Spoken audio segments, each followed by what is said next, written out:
so freaking hot in here, dude. It's not to me at all. I have my socks on still. It's toasty. Okay, set the number chair just 3. keeps getting hotter. Take this jacket off of it. I'm sure that's not helping.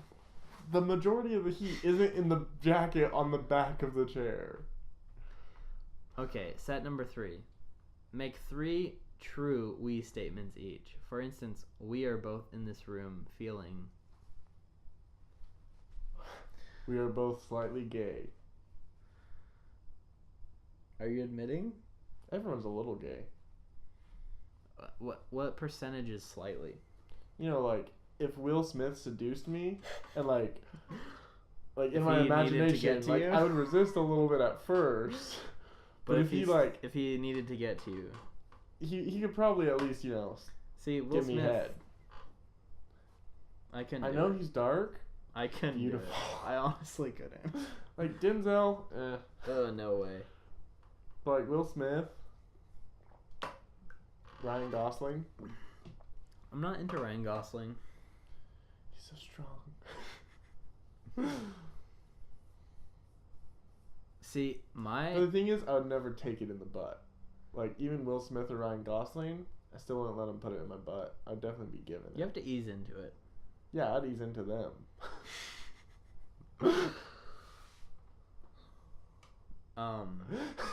Okay, See, statement. my like celebrity gay crush is definitely Clive Owen. I don't even know who that is. He's Larry in Closer. Oh, okay. Like, yeah. definitely in 2004, he was a hunk. He's a hunk. What did I see him in recently? He's been in a lot of like TV shows. He was in a new, I think it was a Netflix original. Yeah, he's been in some crap. Valdaria, Honestly, City of a Thousand Planets. Valerian. Yeah. That's not a Netflix original. Is it not? That movie just bombed like super hard. Oh really? Yeah, it wasn't very good. Yeah, it. I think that movie lost more money than any others, and like more than 10 it years looks or like a something. huge budget. Like there's a ton of special effects Oh, and yeah. everything. It's just the storyline was crap. The two leads that they picked, Dane DeHaan and Cara Delevingne, I don't believe either of them can carry a movie. Yeah, they're definitely side characters. Yeah, like Dane DeHaan is barely competent enough. Did you see Chronicle? No. He's like the main kid in Chronicle. I honestly didn't recognize either one of them. He's like, he gets by in that movie, I would say. Like he kind of is a one note. There's not much emotion. Like, it's kind of monotone throughout. Yeah. Like, I would say both of those monotone actors people. are like monotone. Yeah. What's your we statement? Wait, what was yours? Gay. Oh.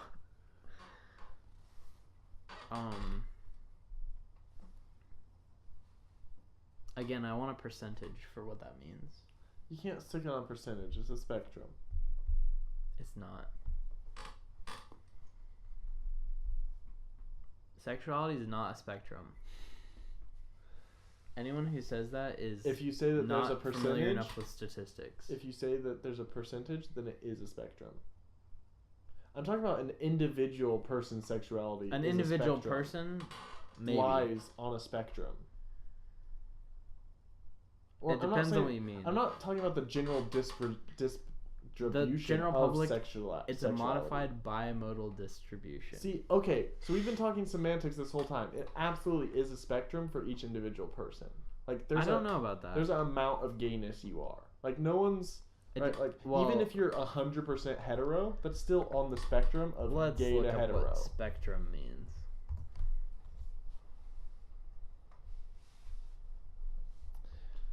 Type in definition. Idiot. Yeah, I'm sorry. A lot of the times it just comes right up. A band of colors as seen in a rainbow. Used to classify something or suggest that it can be classified in terms of its position on a scale between two extreme or opposite points. Absolutely, sexuality can be defined on the scale of points between homosexuality and heterosexuality. If you consider those things to be opposites. Yeah.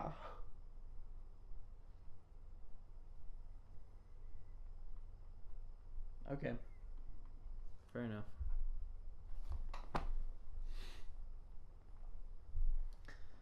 We. I don't like this one. I don't. It's weird. It's definitely uncomfortable. We both need to try harder at being Christ-like.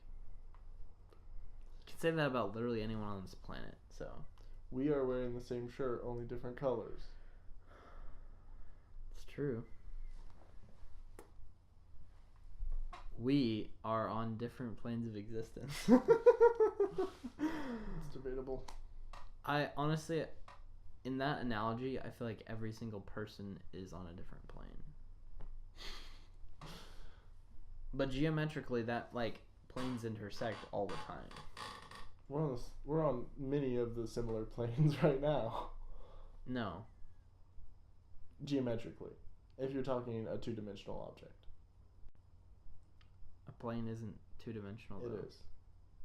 No, it's not. Yeah, it is. No, it's a two-dimensional object that exists in 3D space. Yeah, so a two-dimensional object that exists right here, we're on the same plane in this three-dimensional space. There's a lot of planes that cross-sect both of us. Yeah. But I'm saying, like... That's... whatever. That's not important. If each person is a plane, there's, like... intersection. So you're saying and they're am similar my own in position. plane. Yeah, each person... we're on different planes.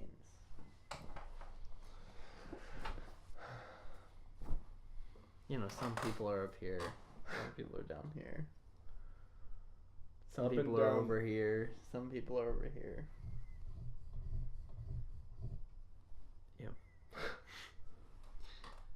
It's bug season. Mosquitoes love me. Yeah, my legs have, like, if I even touch my leg, it'll start itching.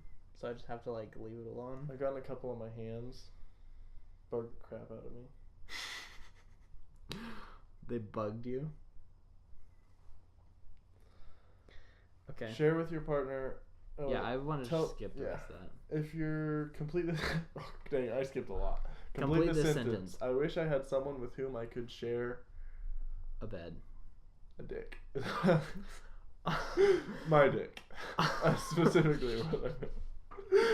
With whom I could share a dick. You just want to share a dick with somebody? Not any dick. But like, specifically You want to swap?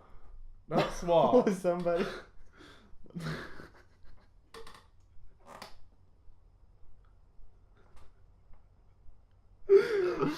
Jesus. Okay. Definitely though a bed. Like Yeah, not even just sexual, but just being able to sleep with somebody. There's a line in in Father Stretch My Hands where it's like, I want to wake up with you. Yeah. That's definitely my sentiment. If you were going to become a close friend with your partner, please share what would be important for him or her to know. You're gonna put more in than you get out. That's fair. Something you need to know about me. Emotionally speaking, at least. I need a lot of support. Isn't it ironic?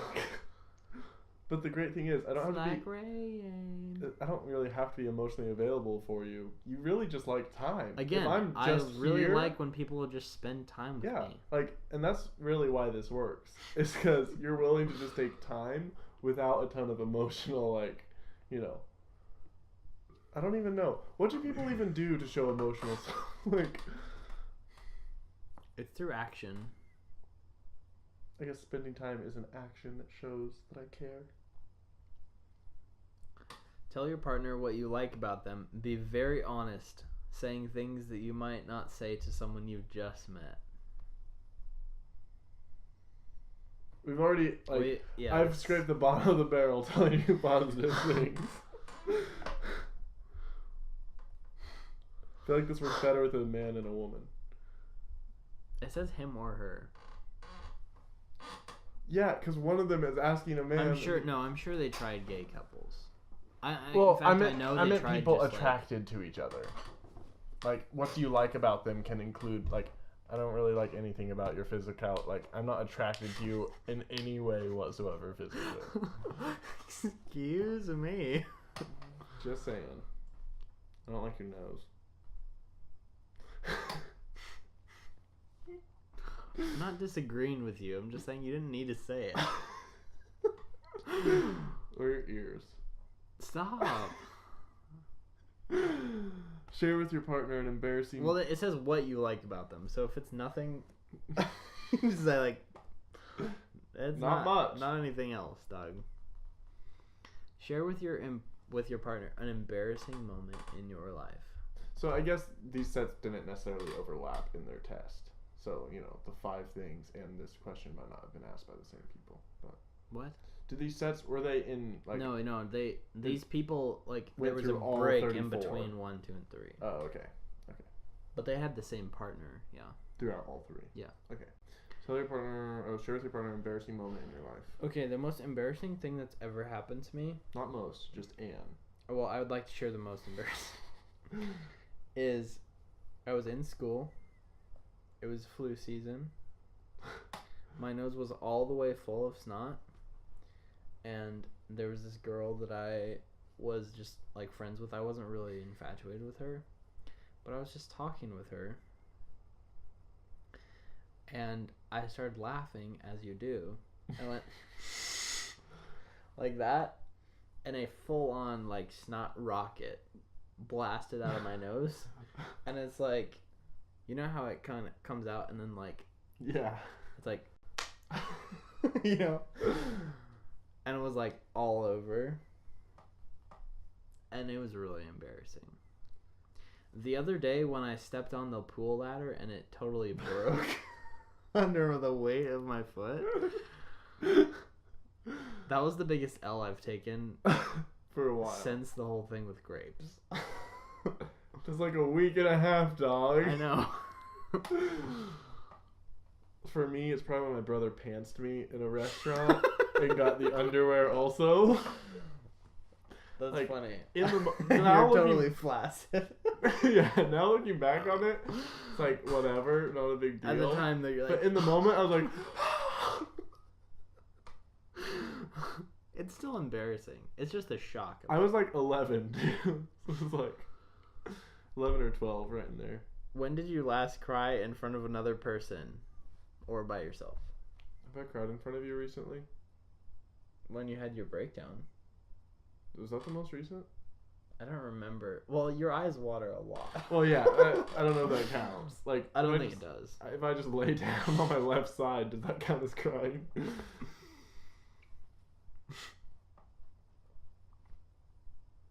So yeah. Yeah. I don't think I've cried in front of anyone. Well, have I cried? I feel like I have. Did you cry by yourself since then? Well, I've definitely cried by myself. When? But I have to think. Oh, it's so hard to remember. Cried? I cry all the time. It's very therapeutic. Really? Just not uncontrollably. This is interesting. I mean, like, all the time, I mean, once every few months. But, you know. I know I've cried since then in front of someone else. Really? I'm sure of it. That's interesting. It was probably like bearing my testimony or something. That's I definitely cry half the time in sacrament meeting when I'm sitting by myself. Really? Like, you've seen me a couple times, like, afterwards. Sometimes you put your head down in your hands a lot. Well, that's because I'm sleeping. That's not when I'm crying.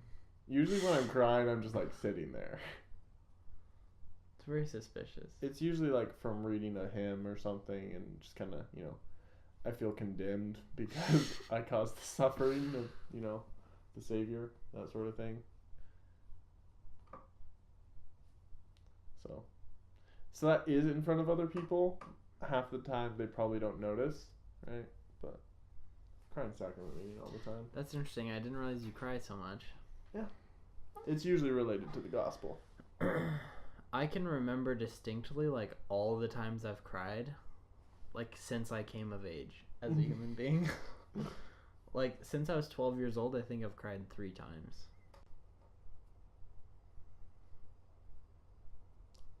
Maybe even 2. I'm Maybe not sure sobbed about 3rd. or like was racked. No, I'm saying like a tear. Well, like a time that a tear actually fell. I think you're repressing memories. I'm not. I've seen you cry. So if one of those times was in the last 6 months. When did you see me cry? It was one of the days you were going through it. I definitely don't think I cried. You weren't like sobbing. There were tears though. I don't feel like I cried. When was this? Where were we? Which time was it? It was here. In this room. Like I was laying on the bed? No, you were sitting there in your chair. I definitely didn't cry in my chair ever. My eyes might have watered. Yeah, maybe you were just like on the verge of tears. But like you're definitely could have shed a tear. Like I can't remember specifically whether or not tears were falling. I don't remember this at all. Well, you know.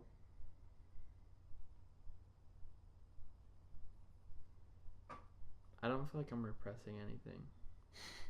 Isn't that generally how people who are repressing things feel? No, repression is an active forgetting. Okay, so you're passively repressing it. That's a contradiction of terms. I don't think so. It is. Okay, well, in my recollection, the last time I cried in front of another person, like where I was actually crying, was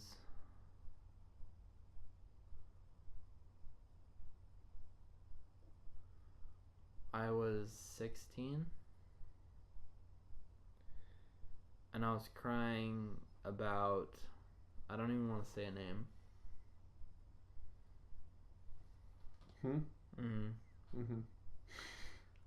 And I was just not feeling good, and my mom came in my room and was harassing me.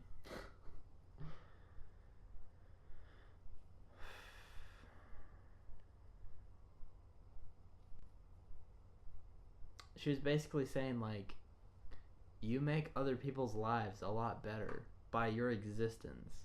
And I was like, that's not true. And she was like, you do. I was like, alright, I'll take your word for it. I'll take your word for it. The last time I cried by myself, though, I think was, I can't remember if it was more recently than that or like longer. They were similar times within a few months. But the whole thing when I the lady gave me the money. So we're not counting. Are you counting like not counting pain crying, right? Because like you've cried during migraines, right? No. No. I've never cried because of a migraine. Not one of them's ever made you cry. No, I'm really not a crier. Like I just don't have the urge to cry a lot. Interesting.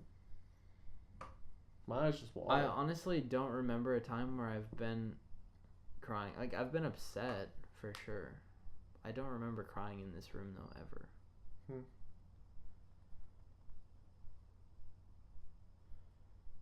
Maybe your eyes were just really red or something, and I thought you were crying. My face gets red a lot. Not your face, like your eyes. Like, because there's a difference between like red eyes crying and like red face. Yeah. I don't know. I honestly don't remember doing that.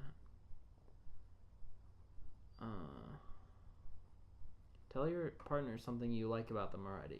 Okay, yeah, skip it. What, if anything, is too serious to be joked about? I don't believe there's anything. Yeah, because the second you mention it, it becomes a joke. Well, okay, like, you don't joke about, like, rape with someone who's raped last week.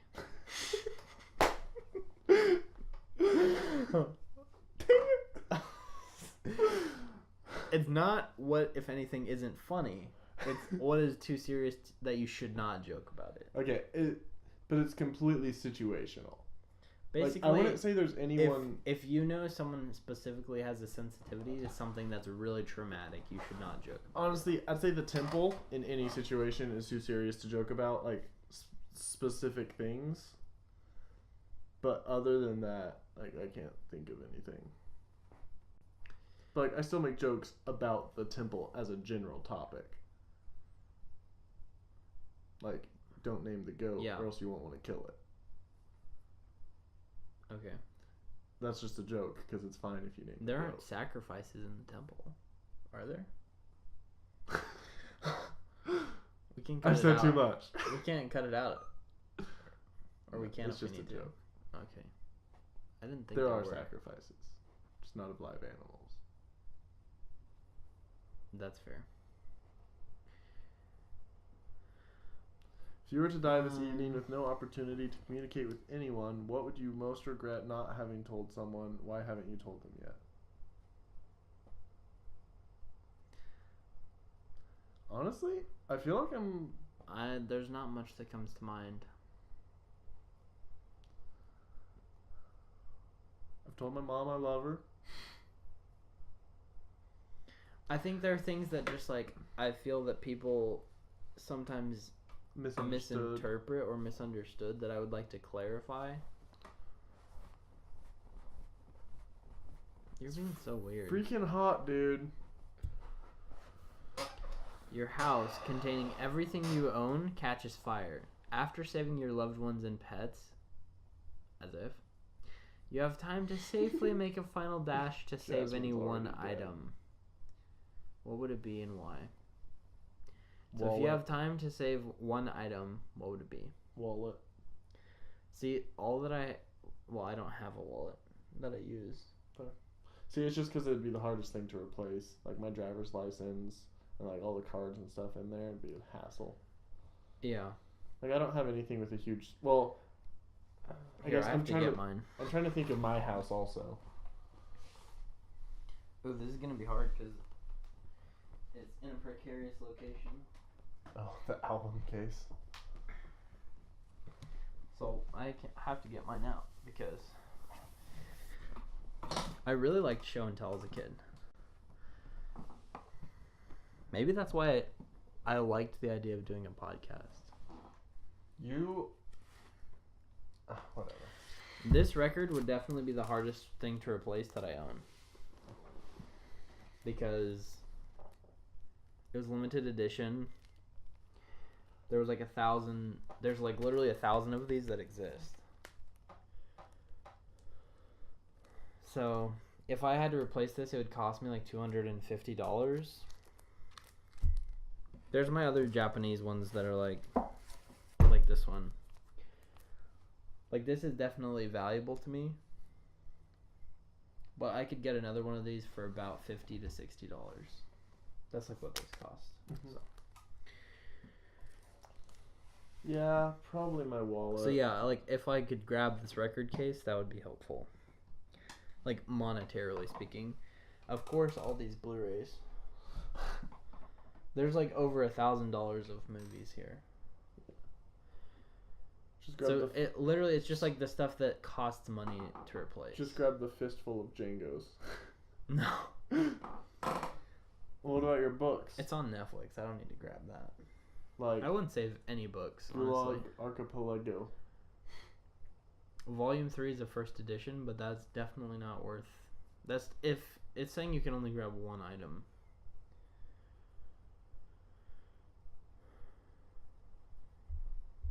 Did you say yours? Your wallet? Yeah, I mean, I guess at my house I'm trying, or like at the farm I'm trying to think what I have there. If there's anything I would grab. Like, is it assumed my wallet is already on me and I get one other free item? Or like, I lose my wallet if I choose something else? I feel like a wallet's sort of a lame item. I feel like you shouldn't choose a wallet. You should just assume you have that. Okay. Then the tote with all of my elephants. Okay. It's literally like the only possession I have with any sentimental value attached. Okay. Of all the people in your family, whose death would you find most disturbing and why? Disturbing is a weird word. It would disturb you. Like, it would be the most painful. It would have the most lasting damage. That's how I interpret Probably it. my mom. Maybe my... It's hard to not say mom. Yeah. Like, I feel like if either of my sisters die, like, it'd be sad. But it wouldn't, like, deeply traumatize me. I feel like if my dad went, I've been expecting that for years. Alex. He's sinning, so it'd be sad.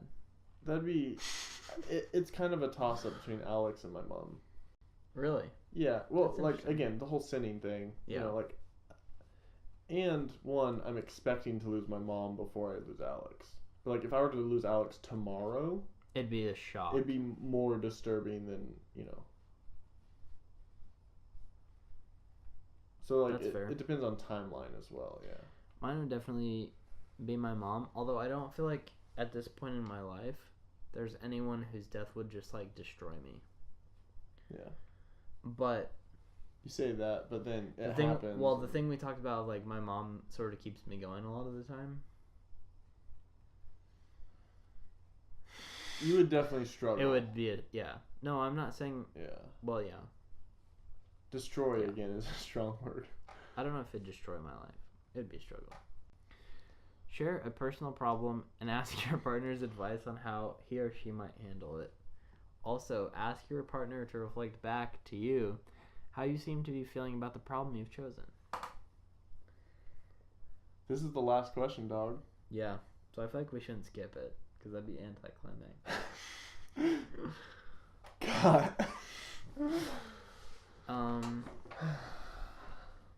What do I do about my dream? You have to use vague terminology.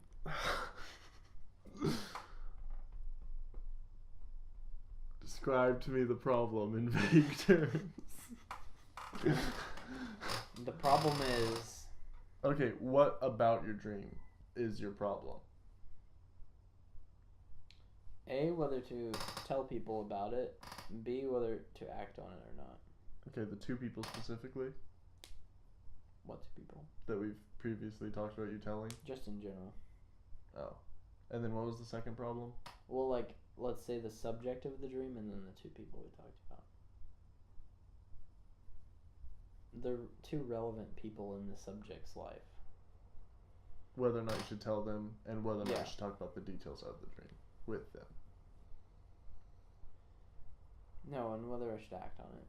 Oh, like whether you should go for it. If I'm going to tell them about it, I'm going to tell them the details of it. That's fair. You're an exhibitionist. It's about the emotions.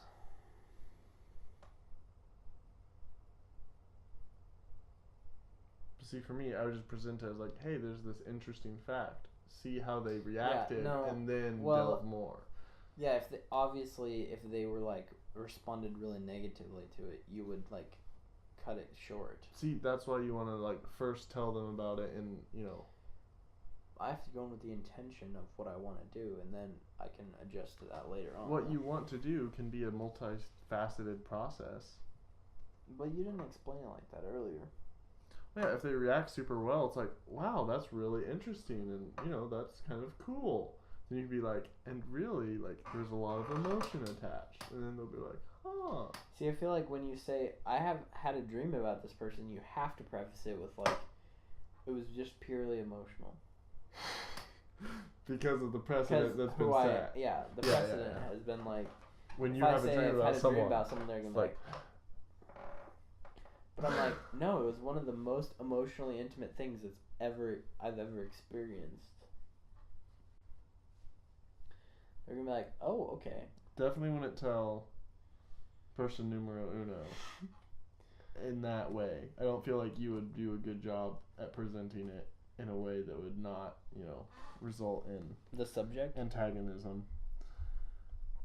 And then I don't feel like I should tell them, honestly. I don't think it matters one way or another for person B. I don't know if that is. You know. You know who person numero uno is. And there's person B.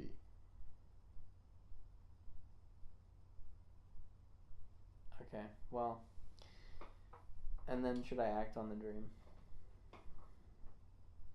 My advice is always just go for it. Just go for it. I think I am going for it. Yeah?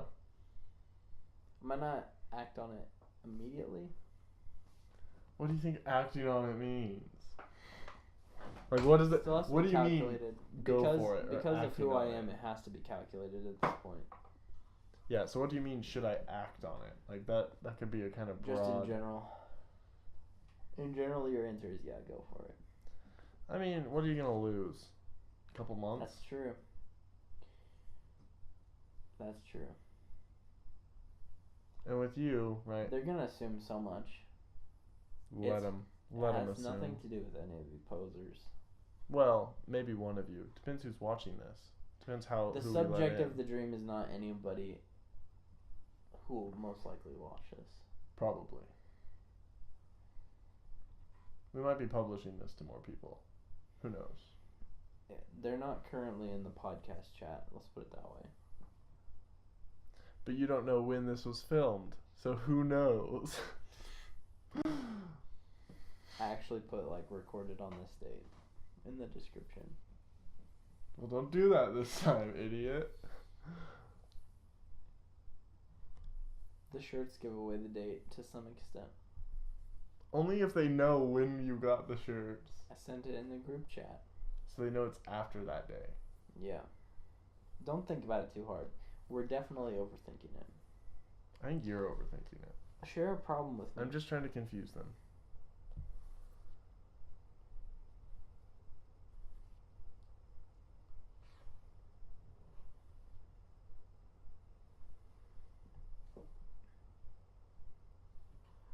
I feel like I'm good right now. Alright. I mean, I don't know. It's the whole addiction but no problem thing.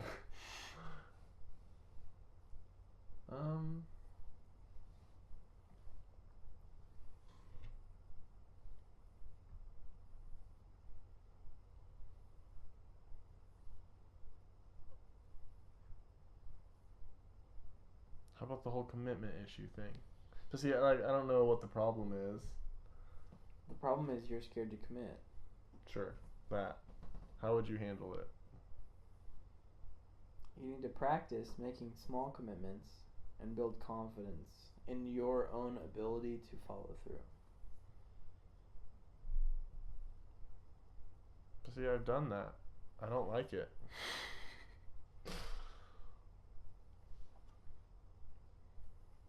What don't you like about it? People.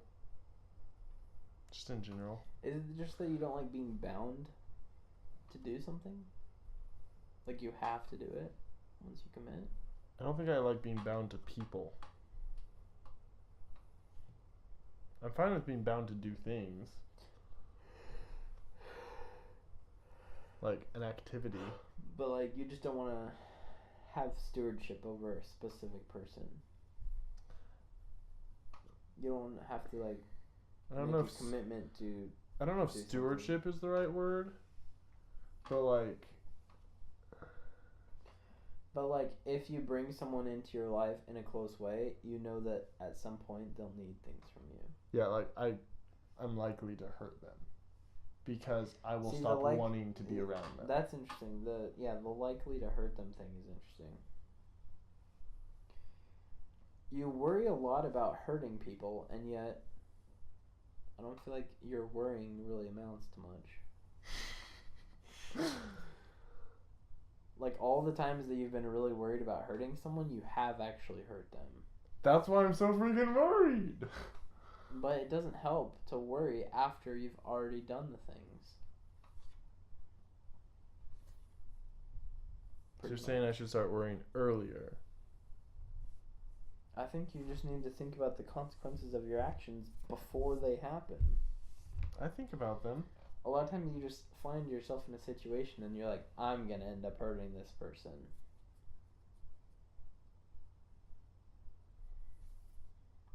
Well, what am I supposed to do? Not have any social interactions? No, that's not what I said.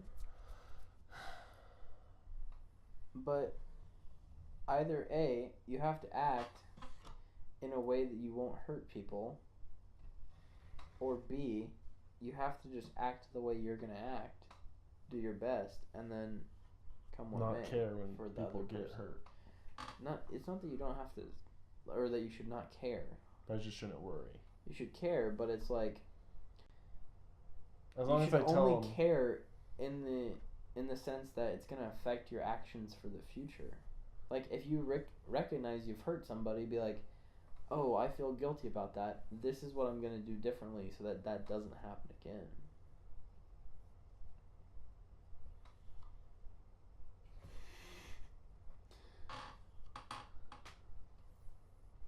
I think I just need to stop caring about hurting people. Stopping caring is not something you need to do. But, like... You don't need to care less. In the sense of, like, small hurts. Because everyone gets hurt. Like, that's kind of the process, right? I think I don't like it, or, like, you know, I feel kind of guilty. I worry about it because I know I'm not getting hurt. But I'm saying, like, you're rude to people a lot, and you don't care that it hurts their feelings. Oh, yeah. That's not what I'm talking about. You should care about that. But then, like, I don't know. It's just very strange the way you think. Well, that's because, you know, there's certain times people I feel are justified in having their feelings hurt. And certain times they're just being pansies. Most of the time, that's not the case, though. People are just being pansies? I would say most of the time you're rude, you're legitimately being mean. Like, unnecessarily. Necessary? Is it necessary for me to drink my own urine? No, but I do it anyways, because it's sterile and I like the taste. Not funny. Like, I feel like part of your problem is you have this self-righteous desire to, like, toughen people up. Like, you should learn to deal with this. It's definitely not your place to do that. If they want to be my friend, it's my place to do that. You don't just do it to your friends. I do it to those also, trying... I don't necessarily agree with that. I do it to those trying to become my friend. Because if you're going to be my friend, you need to be tougher. I don't know. deal with trifling. I feel like Viv might be right about that part. Like, that's just a justification for why you're being mean. The word justification literally means the reason why you do something. So yes, well, it is a justification. Yeah, but it's not... You just shouldn't be mean in general. You shouldn't have to say, like, the people around me just have to deal with it because I'm this way. But the thing is, I become less jokingly mean as you get closer to me. I insult you on a regular basis about your deepest character flaws because I recognize that they're issues. Like, I want to be... That doesn't help, though. I feel like we've had some pretty enlightening conversations because we're both willing to be honest about each other's character flaws. It's not the same to be honest and have a conversation about it like an adult or insult them. And you know that with women, it's not the same. They don't take it the same way I do. When you insult a woman, they just take it as a personal attack, not as you're trying to... Not every woman. Improve them. Most women... Okay, that's a broad generalization. Yeah. Most I'd say in general, yeah, women are more sensitive. Yeah. That's why I'm not friends with a lot of women. You are too friends with a lot of women. It's debatable. Who's your best friend besides me? There's two options right now, and both of them are women. It's Alex. Alex isn't your friend, he's your brother. That doesn't matter. He doesn't count. You can't just rule people out because you don't... I can too. It's like if I said my mom. That counts. It does not. Family and friends... A family member can be a friend. Okay, who's your best friend besides me and Alex?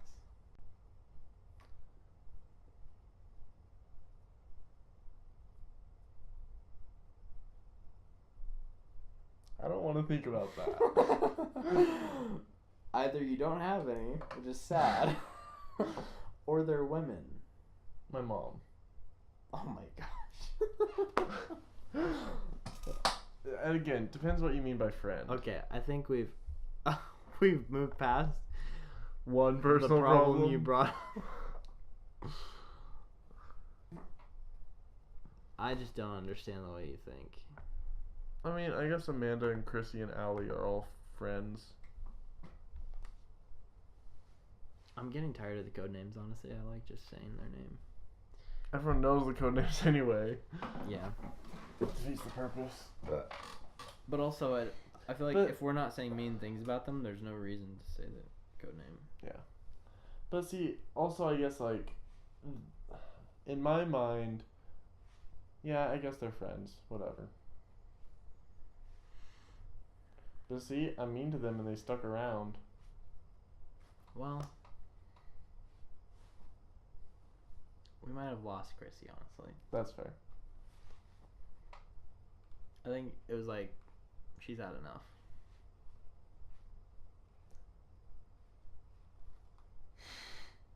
We've definitely not treated her well. No. I really don't feel good about it either. See, that's what makes me like hesitant to say I'm friends. The word friend, I don't like it. It's a hard, definitionally. yeah. It's a hard line to draw.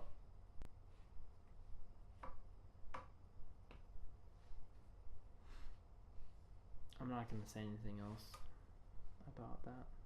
But like Allie, I could fairly confidently say Allie's I'm friends definitely with a Allie. friend. Yeah. She'd be offended if you said that you weren't her friend. Or A she lot of wasn't women friend have to been you. offended when I told them I wasn't their friend. She's definitely your friend, whether or not you consider her to be a friend. Yeah. She's a friend. She cares about you a lot. And like I've actively hung out with her on multiple occasions Mhm. because I wanted to. Like I've had some women who are like, yeah, we're friends. Like, no, we're not. Like Allison. She's like, we're friends. Like, no, we're not. Because like I've never hung out with her. I think she. It's the she really definitional just means issue. like you're friendly with each other. Yeah, it's a definitional issue. But like I had a bunch of coworkers when I worked at Quick we're Trip. planning on hanging out with her. Who's like, yeah, so like we might become friends. We might become friends. But for now, you know, I got a bunch of coworkers at Quick Trip. It's like, yeah, it's like, no, we aren't friends. I work with you. Like, I'm friendly while I'm here, but have you ever attempted to do anything outside of work with me? When I had that job at Walgreens, everyone hated me so much. It was like, I mean, you were probably a dick. I was not. I was so mousy. Oh, you were just bland to most people. Yeah. I don't know. I think people just don't like me in general. A lot of the time. I make a big effort, like in the YSA, to make people like me. That's fair. When I'm not trying. I guess people didn't really like you before I got here, or like before you started trying. When I don't try, people do not like me. Like my Twitter, my pinned tweet is, I'm not a nice person. I have to work at it. That's true. Like, I would be a lot like you when I'm not trying at all. See, that's Welcome to my world. That's what makes me think you could be a lot better. Is like, I know you can try, and you're just not.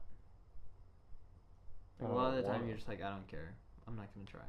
See, like, there's very little motivation for me to try. Doctrinally, there's plenty of motivation. Even then, you have to reach deep inside yourself and find the motivation, because your life depends on it.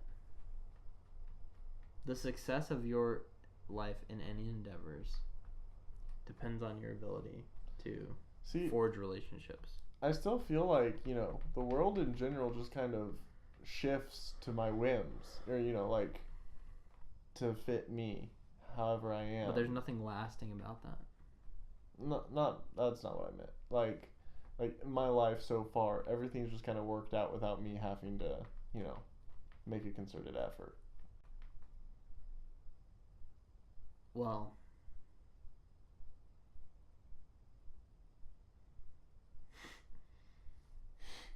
if you want a mediocre life, that's fine.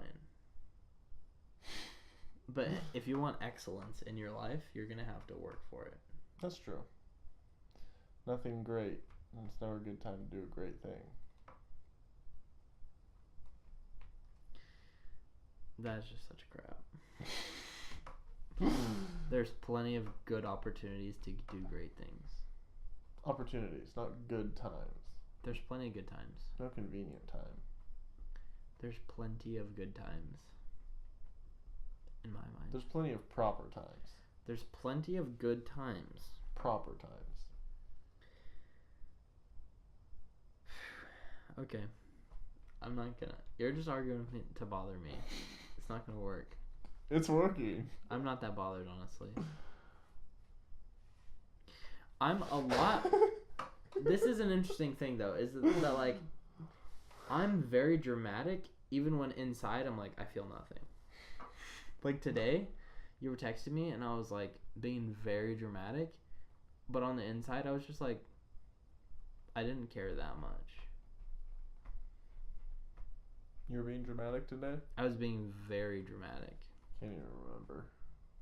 Like, when I was overreacting to everything. Oh, yeah. Sometimes yeah. I just get in a mood and I'm just being super dramatic, even though I don't care. Well, yeah, you really like attention.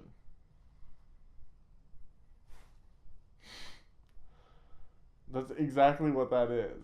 It's seeking attention. I don't know about that. That's definitely not the sole reason. That might be a reason. It's definitely a large contributing factor. Like, if there was no one around, would you be being dramatic about it? Well, that achieves no effect. Thus, what is the effect? I think it's funny. It being funny is a big thing for me. Well, yeah. I think being dramatic is really, like, it makes me laugh when I'm like, Yeah. See, like, I just did. I just laughed. So it's like when I'm texting you and I'm like, freaking out, like, I'm chuckling to myself a lot of the time. Mm-hmm.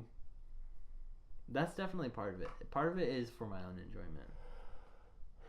I mean, especially, like, there are times I am overly dramatic by myself as well. But, you know, I constantly... There are definitely times I'm dramatic, like, when I'm just by myself. I kind of have, like, you know, the whole I'm watching my life like it's a movie thing. Yeah. So, I definitely do have times where, I put out, like, I plot a scene. So that it would be funnier. There are a lot of times where I'll just be like, you know, when something happens, I'm like, excuse me. Yeah. I talk to myself a lot, though. I thought you said you didn't do that. No, I talk to myself, yeah, in a different way that you do. How do you talk to yourself? As if there's an audience. I do that too. I feel like we've talked about this before. Yeah, but I guess you don't talk to yourself one-on-one. No. I'm never aiming the conversation at myself. Okay. It's always like, a lot of times I'll explain a concept as if I'm saying it to someone who's never heard of it before. That makes sense. Honestly, like, I'm in that mode of thinking so much that just, like, explaining things is something I just, like, enjoy doing. You know? Dick. Like, I have conversations with myself where I just talk about, like, oh yeah, this is why it's beneficial to, like, exercise. Like, when I was exercising today, I was like it was like as if I was Arnold. But talking to and yourself. I'm giving a motivational speech. Okay. But to motivate yourself also partially. Like, subconsciously, or, you know, that's, yeah. It's like it's what's on my mind. Mm-hmm. Is to, you know, get it done.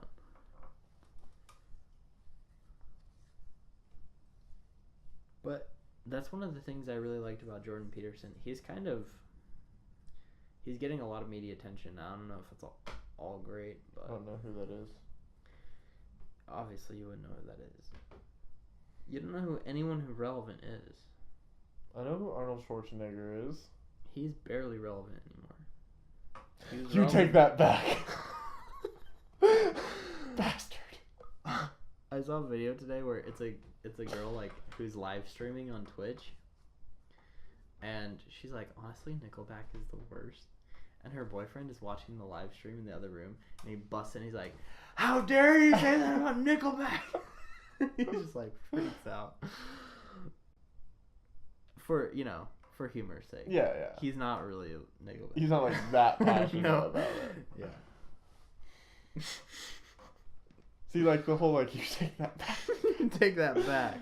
Like, yeah, it's Because if this were a It's movie, funny to be dramatic. like if this were Yeah. a TV scene, that would be really entertaining. Yep. Alright, I think this thing's run its course.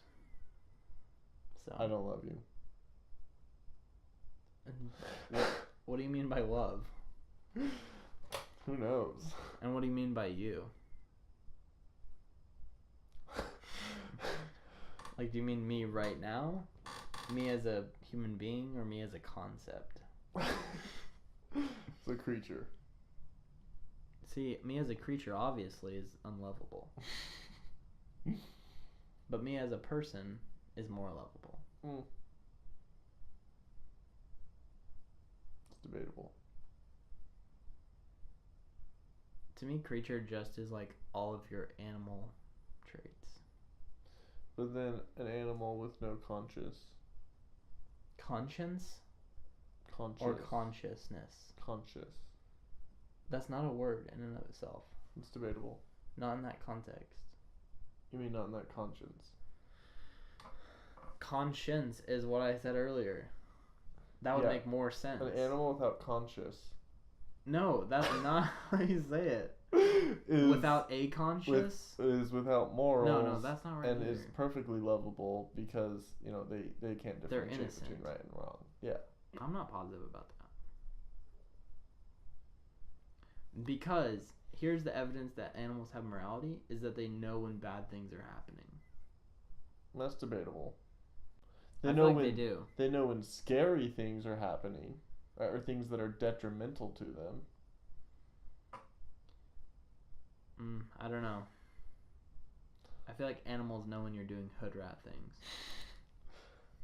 I've definitely seen dogs happy to smoke weed. That's obviously different. If they had a sense of morality, it's like, oh, we shouldn't do drugs. You'd have rats who are against alcohol. That's not obvious, though. I mean, like...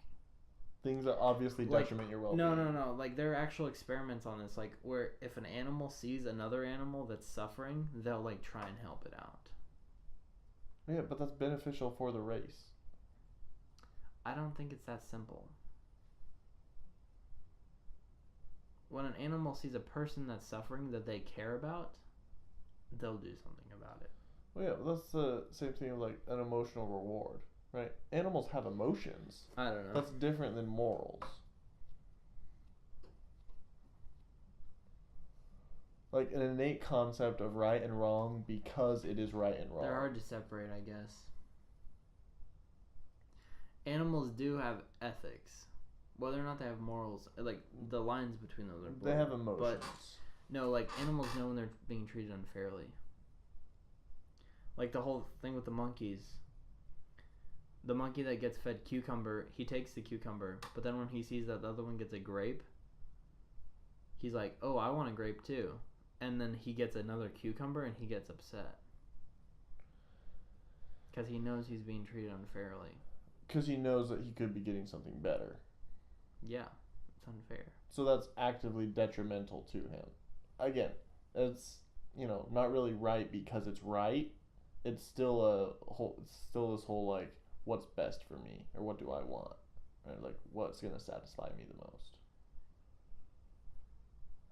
I don't know. I think it's hard to separate the things. It's really hard to know why people are doing things, let alone why animals do things. But I don't think any animal has a concept of something is right because it is right. I do. Like, for that like, sole doctrinally, reason. animals definitely have, like, the donkey that talks to what's his He was face? made to say those words by God. Or was the donkey given an ability to speak for himself? But even then, what the donkey says is, why are you hitting me? Again, something that's, like, actively detrimental to the donkey. Okay, well, if you believe everything on earth has a spirit,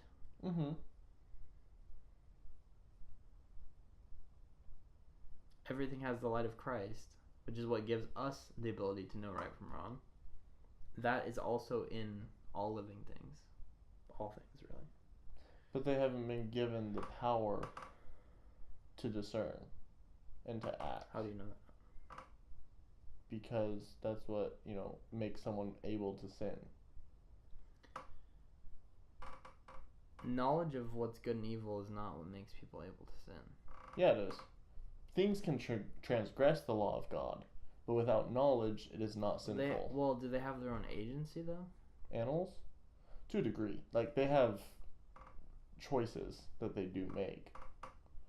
Everything is placed within its own sphere of influence. Knowledge of good and evil, yeah, what I said is definitely not true. Knowledge of good and evil definitely affects whether it's wrong or not. Whether it's sin. Whether it's a sin or not. Yeah. Things are still wrong, regardless of the person's knowledge of them being wrong. But it doesn't make it necessarily sinful. Like when Adam and Eve ate the fruit. Yeah, it was a transgression, not a sin. It still had to be recompensed. See, I feel like animals are... I feel like they know. They know? I feel like animals know what you're doing a lot of the time.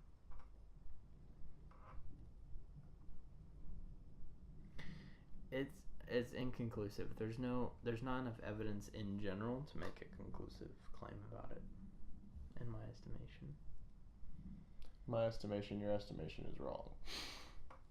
I believe animals definitely know what's going on. That's such a vague statement. They know what's going on. I believe they know the difference between right and wrong. What about lizards? They don't have emotions. Lizards, I mean like a cat or a dog. It's like, yeah, sure, grass hasn't like a spirit also, but that doesn't mean grass is... So at what point is it a grasping of right and wrong? Grass can't choose for itself, though. It can make a decision to grow or not to grow. Well, it can't affect the world that much, though. How much is that much? Well, it's like when Moses commanded the waters, they obeyed him. Animals obey a righteous man. Yeah. The same way the waters would. Which means they can tell a righteous man from a sinful man. It means a righteous man has more power than a sinful man. It's not about power. It is. Power comes from beneath. But yes, it is about power. I feel like they know, though. They can tell the difference. That's fair. Intelligence reacts to righteousness. But that doesn't mean that a creature knows. We're not saying they know if what they're doing is right or wrong, because they can't really affect the world in a way that's... They can affect the world for good or for bad. Yeah, but I'm saying, like... I don't know, I feel like they know. You have no evidence. There's definitely evidence. There's not proof. I'd say all your evidence is very weak at best. Animals will save a baby if it's like in danger. Any baby? Any animal? If an animal has not been damaged, I would say it will be concerned and trying to help. If it hears a baby crying, it'll be like... It'll be upset. Yeah, concerned. A baby crying is like a really like primal sound. Yeah. I feel like they know what it means. I don't feel like that's the difference between right and wrong. Again, I feel like that's the difference between like your self desires, right? Your instinct. I don't know. I feel like animals know what up. I've been taught that animals are what cherubs are. Cherubim are resurrected animals. Yeah, that's what I've been told. And that would lead me to believe that they definitely know it to some extent. They have intelligence, and they are granted agency within a sphere. They can at least recognize it, which means, like, to me, they...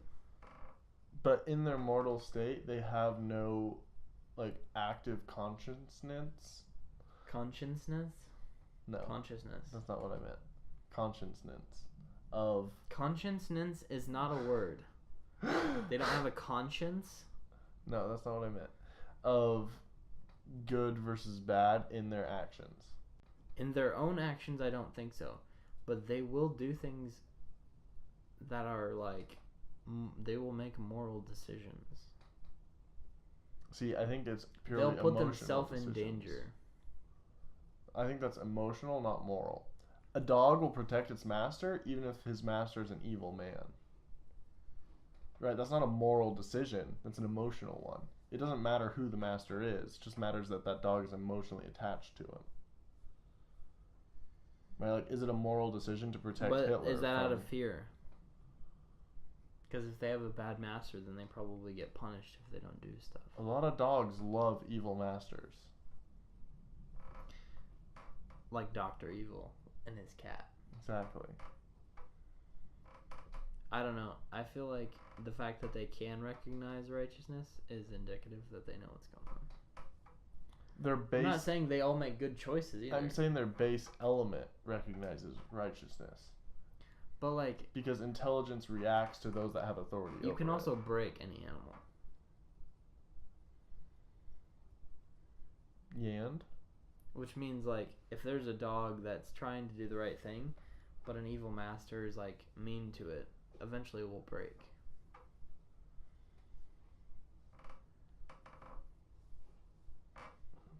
See, again, what do you mean by trying to do the right thing? Like trying to not eat other animals? Like there's a vegan dog out there? I feel like they can tell, you know? With a respect for life?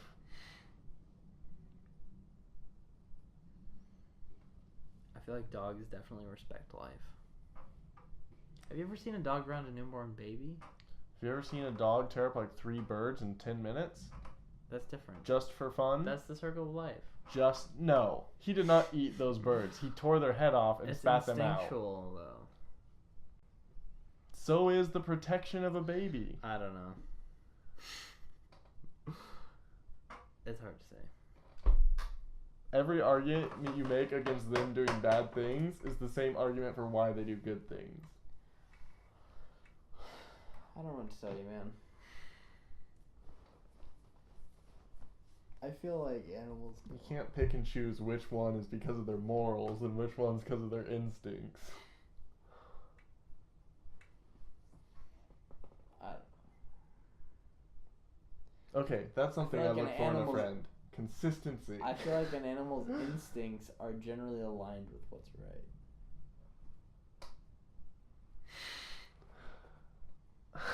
I don't know. I don't know what to tell you.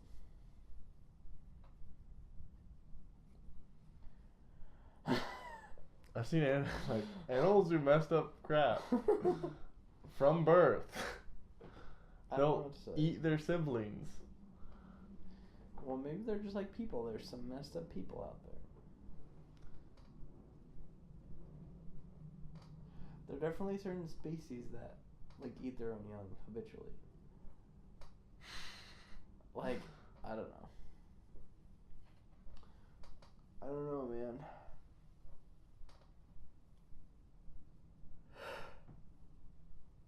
I'm getting tired. I tried to call it like half an hour ago. What time is it? How long has it been going? Long enough. 2 hours, 10 minutes. Yeah, that's enough for me. Because there's not much to cut. It was a hefty one. Right, you gonna stop it? Yeah. 3, 2, 1.